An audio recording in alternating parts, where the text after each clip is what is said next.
Market में option buying कर करके अभी तक आप कितना लॉस कर चुके हो आपको पता ही नहीं चला। लेकिन आज मैं आपको बताऊंगा मार्केट की कुछ ऐसी स्ट्रेटजीज जो मैं खुद से अप्लाई करता हूं मार्केट में रेगुलर प्रॉफिट करने के लिए।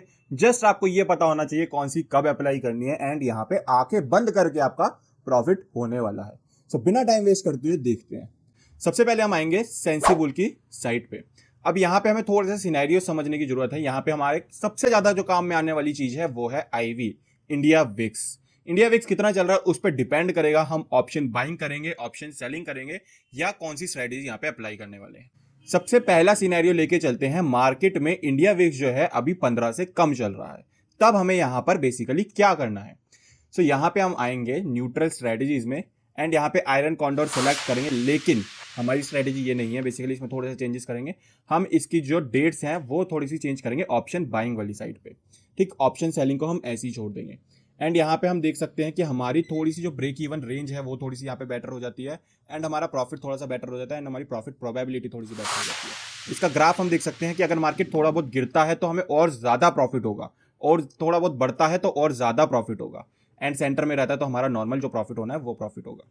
ठीक, बीच में भी रहेगा तो भी 1600-1700 का प्रॉफिट। लेकिन अगर मार्केट गिरता है तो 2300 रुपए का प्रॉफिट, मार्केट बढ़ता है तो 2200-2300 रुपए का प्रॉफिट यहाँ पे हमें होने वाला है।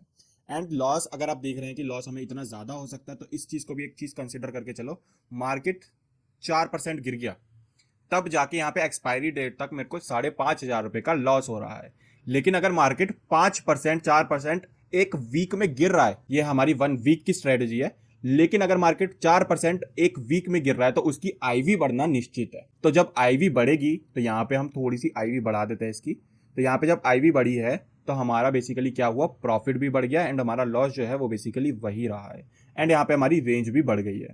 तो ये बहुत अच्छी स्ट्रेटजी है जब हमारी आईवी 15 से कम चल रही है, क्योंकि वहां पे ज्यादा सिनेरियोज होते हैं कि आईवी बढ़ सकती है, क्योंकि आईवी ज्यादा गिर तो नहीं सकती लेकिन बढ़ जरूर सकती है। आईवी ज्यादा गिर भी जाएगी तो भी हमारा नेचुरल प्रॉफिट जो होना है वो तो होगा ही होगा।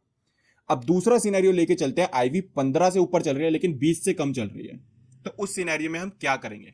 उस सिनेरियो में हम इसको एज इट इज अप्लाई करेंगे शॉर्ट आयरन कॉन्टोर को। लेकिन इसमें हम करेंगे क्या, जब हमारी आईवी बढ़ी हुई चल रही होती है, पहले हम आईवी यहाँ पे रीसेट मार देते हैं।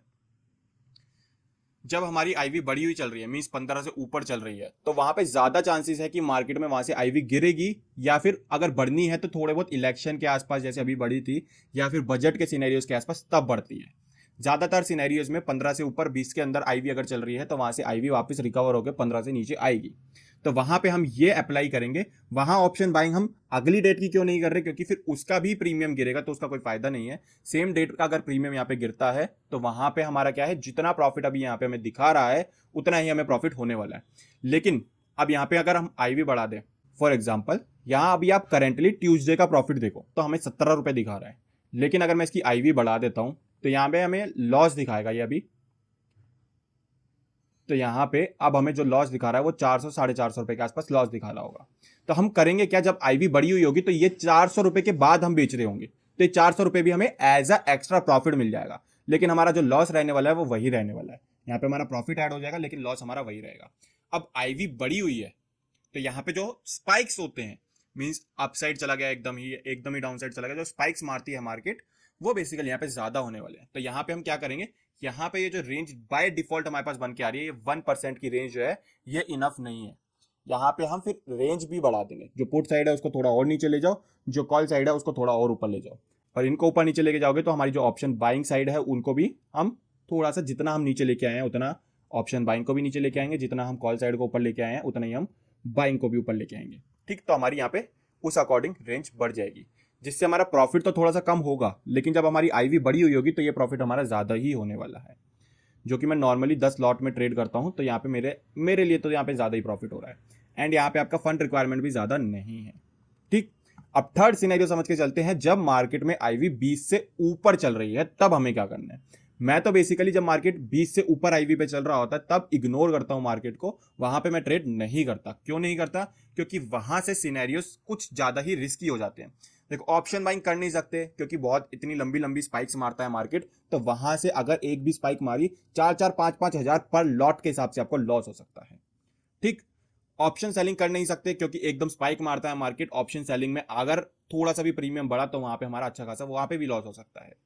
लेकिन अगर हम एक चीज थोड़ी सी यहाँ पे एडिशनल ऐड करें, जब आपको पता है कि आईवी बढ़ी हुई है लेकिन अब गिरेगी, जैसे इलेक्शन का रिजल्ट आते ही आईवी सबको पता था गिरेगी अब, तो वहां पे हम ऑप्शन सेलिंग प्रेफर कर सकते हैं, जो कि हम नेकेड लेके जाएंगे। अब वहां पे थोड़े जो एक्सपीरियंस ट्रेडर हैं वही लेके जाएं, जो थोड़ा सा मार्केट में डर के काम करते हैं वो ये चीज नहीं कर सकते, क्योंकि यहाँ पे शॉर्ट स्ट्रैंगल बनाना पड़ेगा, ये बेसिकली नेकेड होगा। ऑप्शन बाइंग में क्यों नहीं बना सकते? ऑप्शन बाइंग में क्योंकि फिर ऑप्शन बाइंग का भी हमारा प्रीमियम गिरेगा, तो वहां पे हमें इतना ज्यादा फिर फायदा नहीं होने वाला है जितना अच्छा फायदा हमें ऑप्शन सेलिंग में नेकेड में होगा, क्योंकि अब हमें पता आईवी गिरेगी तो स्पाइक्स तो नहीं मारने वाला, ठीक। लेकिन अगर आईवी हमें पता कि स्टेबल रहने वाली है तब स्पाइक्स मार सकता है, तो वहां हम बच के रहेंगे। तो यहाँ पे हमें ये सीनरियो, यहाँ पे ये प्रॉफिट हमें देखने को मिल सकता है, जो कि करंट हमें 1200 रुपए 1300 रुपए का लॉस दिखा रहा है, लेकिन एक्सपायरी तक 2600 रुपए पर लॉट के हिसाब से ये पर लॉट का हमें प्रॉफिट हो जाएगा। वो भी कब है? जब आईवी ऑलरेडी आज हमारी 16 पे चल रही है, लेकिन जब ये 24-25 चल रही होगी तो ये हमारा प्रॉफिट बहुत अच्छा खासा दिखा रहा होगा। एंड इसमें भी हम थोड़ी सी रेंज जो है वो लंबी बना के चलेंगे, क्योंकि हमारी आईवी जो है वो बड़ी हुई है, तो हम इसकी रेंज एंड इसकी रेंज दोनों को थोड़ा सा लंबा करके चलेंगे। एंड यहाँ पे अगर मैं आपको दिखा देता हूँ, आईवी सबसे पहले रीसेट मारते हैं, इसके बाद आईवी थोड़ी सी बढ़ाते हैं, तो यहाँ पे अभी कोई सिनेरियो पे फर्क नहीं पड़ेगा क्योंकि हम ऑलरेडी सेल कर चुके हैं। लेकिन अगर आप ट्यूसडे का प्रॉफिट देखो, यहाँ पे 3000 रुपए का लॉस दिखा रहा है, तो ये 3000 रुपए की आईवी बढ़ने के बाद अगर मैं बेचता हूँ तो 3000 प्लस 1000 रुपए का जो मेरे को एग्जिस्टिंग प्रॉफिट होने वाला था वो मेरे को यहाँ पे प्रॉफिट होने वाला है। तो आईवी बढ़ने के बाद जब हमें एक्सपेक्टेड है गिरेगी तो हम इसको अप्लाई करेंगे, लेकिन हमें जब एक्सपेक्टेड है आईवी बढ़ी हुई है लेकिन हम एक्सपेक्ट कर रहे हैं और बढ़ेगी, तब हम कुछ नहीं करने वाले। लेकिन 20 से नीचे चल रही है आईवी, तब हमें एक्सपेक्टेड है कि हम मार्केट में आईवी बढ़ने वाली है, जैसे इलेक्शन में आईवी सबको पता था बढ़ने वाली है, बट किसी को ये नहीं पता था कब बढ़ेगी, ठीक। तो मार्केट में जब आईवी बढ़ने वाली है, जब आपको एक्सपेक्टेड आईवी बढ़ेगी, तब हम ऑप्शन बाइंग करेंगे। क्यों ऑप्शन बाइंग करेंगे? क्योंकि वहां पे हमारे पास बेसिकली क्या बेनिफिट है, ऑप्शन बाइंग में आईवी साथ साथ बढ़ती हुई जाएगी, ठीक। वहां पे हमें फिर लॉस इतना ज्यादा नहीं लेना पड़ेगा। लॉन्ग स्ट्रैडल हम बना के चलेंगे। लॉन्ग स्ट्रैडल में हम करेंगे क्या, बेसिकली हमने दोनों ऑप्शन में कॉल एंड पुट एक ही स्ट्राइक प्राइस की बाय कर ली है। अब जहाँ पे यहाँ पे आप अनलिमिटेड प्रॉफिट देख सकते हो, एंड रेंज आपकी ज़्यादा बड़ी नहीं है, 1% है, लेकिन यहाँ पे अगर आप करंट प्रॉफिट लॉस देखो, सबसे पहले इसके आईवी रीसेट मार देते हैं, लेकिन अगर आप इसका करंट प्रॉफिट लॉस देखो तो यहाँ पे 42-50 रुपीज़ के आसपास का आपको लॉस हो सकता है, सेम डे ट्यूसडे का अगर हम देख रहे हैं तो। लेकिन यहाँ पे अगर हमारी आईवी बढ़ जाती है, ठीक, आईवी चली गई 10-11 आईवी चली गई, तब हमारा प्रॉफिट देखो यहाँ पे 4-3,500-4,000 रुपए के आसपास सेम डे में प्रॉफिट दिखा रहा है। सेम अगर थोड़ी सी आईवी अगर हमें बढ़ जाती है, इलेक्शन में मैंने यही चीज अप्लाई करी थी, मैंने मई के आसपास 6 जून की बेसिकली स्ट्रैडल बनाया था, एंड वहां पे अच्छा खासा हमारी आईवी भी बढ़ी है, मेरे को अच्छा खासा प्रॉफिट भी हुआ है। सो चारों सिनेरियोज हमने समझ लिए हैं, चारों पांचों सिनेरियोज में हमें क्या करके चलना है। आई होप सारी स्ट्रेटेजीज आपको समझ में आई होगी। कुछ भी अगर आपको थोड़ा बहुत भी डाउट है इनकी एडजस्टमेंट किस तरीके से करनी है, कुछ भी आपको जो फ्यूचर में दिक्कतें आती हैं, मेरे को कमेंट्स में बताओ, कमेंट्स में उनको भी सॉल्व करेंगे। एंड आई होप वीडियो आपको अच्छी लगी होगी। वीडियो अगर अच्छी लगी है वीडियो को लाइक करो, चैनल को सब्सक्राइब करो। फिर मिलेंगे ऐसी वीडियोस के साथ, तब तक के लिए टेक केयर, गुड बाय।